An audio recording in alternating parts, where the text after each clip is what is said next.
Is that it was more, it was really less democratic the way he was running it. So I was opposing him.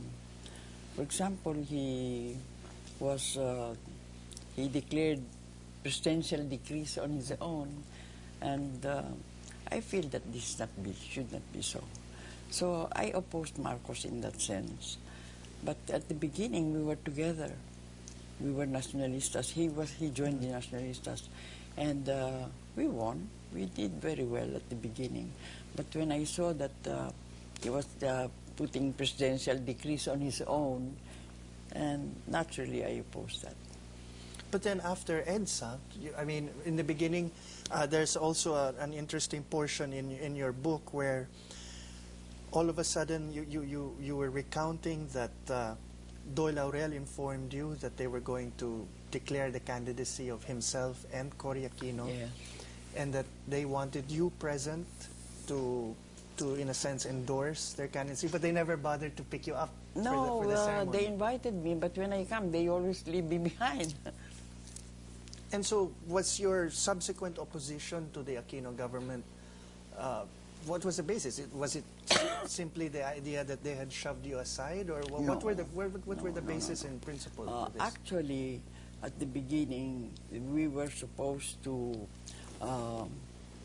I was supposed to run against Marcos at that time, but since the Unido was going to choose me and not Laurel to run against Marcos, Laurel, I think it was an American movement to put Aquino as a candidate because the Americans don't believe in me because I'm a nationalist. And if I were to oppose Marcos then, I was likely going to win. So the Americans didn't like this.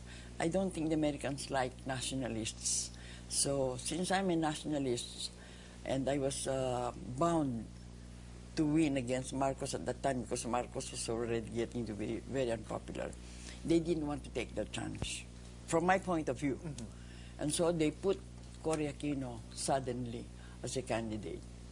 And naturally, I was thinking if there were two of us who will be candidates in the opposition, Marcos will win again. So for the sake of the country, I gave way.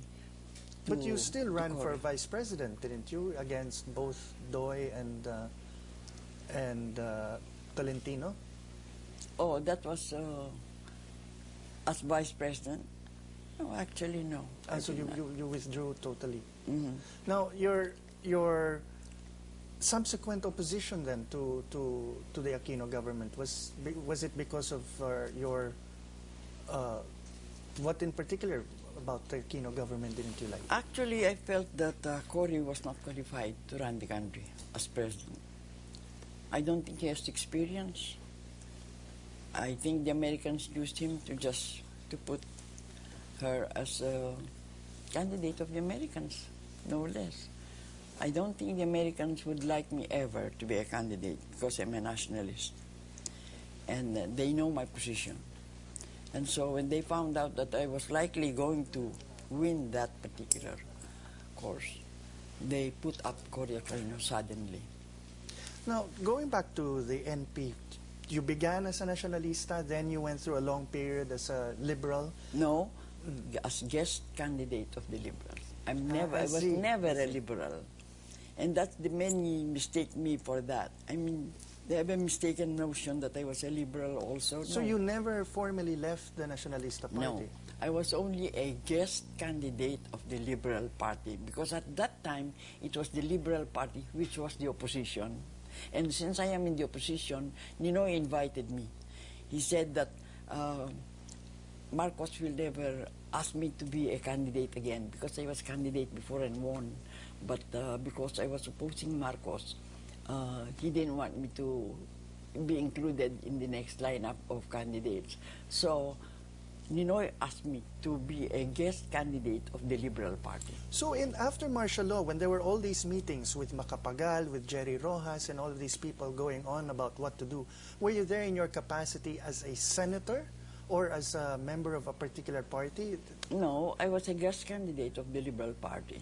So you were there as a nationalista senator? A guest candidate. And it was Ninoy who invited me to do this, and he told them about it. He said, Marcos will not include anymore Senator Calao in the candidacies. So let's invite her. And they made me guest candidate of the Liberal Party. I was never a liberal. But then how could you campaign, even as a guest candidate, against your own party? Because after all, 1971 was the election that was a referendum on President Marcos and in a sense on his party. And yet, as a member of his party, you were campaigning with the opposition. Because I was opposition all the way. All the way.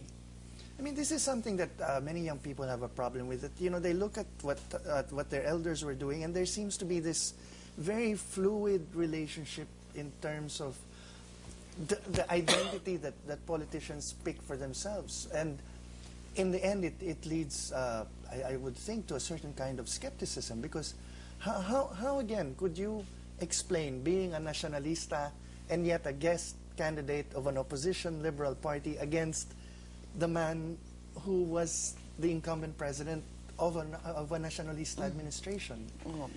Well, actually, Marcos didn't want to... I was elected, and then he didn't want to include me in the next lineup. Yes. So, Ninoy came to me and said, you will not be included in the re-electionist group. You can be guest candidate to the Liberal Party. Why didn't you just leave and become a liberal then? Because during no. martial law, you were also just hanging out with all the liberals anyway. No, only because the liberals were the oppositionists then, and I was in the opposition. It's not because I wanted to be with the liberals. It's just that the liberals were the oppositionists then. So then why was it later on, much later, that you ended up in a court battle with Jovita Salonga over the Liberal Party? I mean, because they thought I wanted to claim the Liberal Party presidency, which I never would want to, because I'm a nationalista, and I was only guest candidate. And they thought that I wanted to be the head of the Liberal Party. I don't want to be the head of the Liberal Party, nor am I the head of the Nacionalista Party. I'm not. I never dreamed of heading the parties. I was just one of the members. And I'm a member of the Nacionalista Party, but I was a guest candidate of the Liberal Party because it was the Liberal Party which was the opposition then. So, from your point of view, the more important thing for a national candidate, which is what a senator is your standing or your perspective as far as the sitting administration of the day. That is actually what defines you. What you really stand for. And if that party happens to be the opposition, then what you stand for is opposition, then you should be with that party. Okay. More questions for Eva Estrada Calao after this.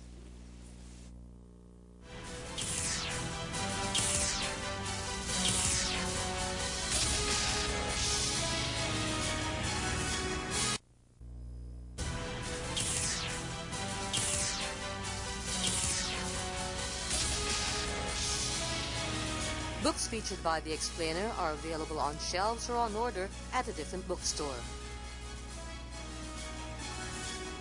In this portion, I'd like to put forward the questions you posed on Plurk and through text, and any from our studio audience from the Nacionalista Party Youth Network. They're the youngest members of the oldest party in the country. So, Jake, would you like to...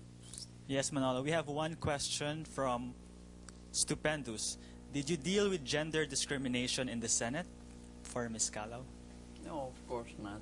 Gender does not have any discrimination in the Senate. We are treated alike.